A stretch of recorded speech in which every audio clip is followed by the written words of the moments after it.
तो पीएम किसान योजना पर बड़ी खबर सामने आ रही है। 21वीं किस्त पर एक अपडेट सामने आया है।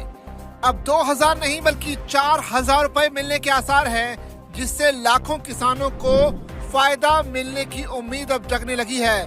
क्योंकि देश के करोड़ों किसानों की आमदनी दोगुना करने के मकसद से केंद्र की मोदी सरकार पीएम किसान सम्मान निधि चला रही है।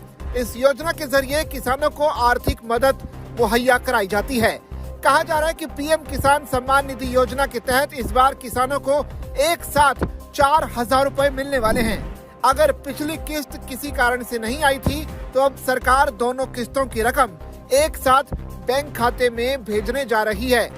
बता दें कि पीएम किसान सम्मान निधि के तहत किसानों को सालाना 6000 रुपए की आर्थिक मदद दी जाती है। ये पैसे किसानों को साल भर में 3 किस्तों में जारी किए जाते हैं। हर एक किस्त में 2000 रुपए मिलते हैं। साल भर में 3 किस्तें जारी की जाती हैं। 20वीं किस्त का फायदा कई किसानों को नहीं मिला। वहीं 21वीं किस्त का इंतजार देश के करोड़ों किसान कर रहे हैं। दरअसल पिछले कुछ महीनों से कई किसानों को पीएम किसान की किस्त नहीं मिली थी। सरकार की जांच में पाया गया कि कुछ किसानों ने योजना के नियमों का पालन नहीं किया, जैसे एक ही परिवार के कई सदस्यों का लाभ लेना, गलत दस्तावेज देना या जमीन के रिकॉर्ड में गड़बड़ी होना।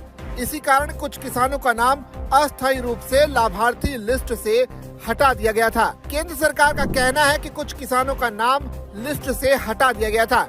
ऐसे में जिन किसानों ने अपने दस्तावेज सही कर लिए हैं तो वो दोनों किस्तों का फायदा उन्हें एक साथ मिलने जा रहा है। अगर आपने अब तक जो दुरुस्त नाम की बात थी वो अगर नहीं करवाए तो फटाफट करवा लें, क्योंकि कुछ काम बहुत जरूरी हैं इन किस्तों के लिए। जैसे सबसे पहले तो अगर KYC नहीं किया है तो इसे तुरंत कर लें, क्योंकि इसके बिना आपके अकाउंट में 2000 रुपए की जो किस्त है वो नहीं आएगी। दूसरा काम, आधार को बैंक खाते से लिंक जरूर करें, वरना किस्त ट्रांसफर नहीं हो पाएगी।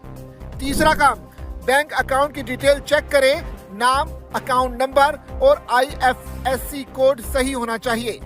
चौथा काम, जमीन के रिकॉर्ड अपडेट कराएं अगर खतौनी या खसरा में कोई गलती है तो।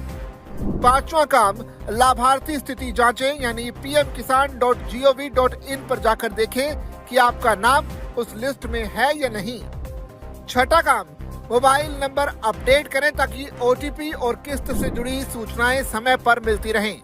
और आखिर में सातवां काम, कुछ राज्यों में पीएम किसान योजना की किस्त के लिए फार्मर रजिस्ट्री कराने की अनिवार्यता की बात सामने आ रही है। जिन्होंने नहीं कराई है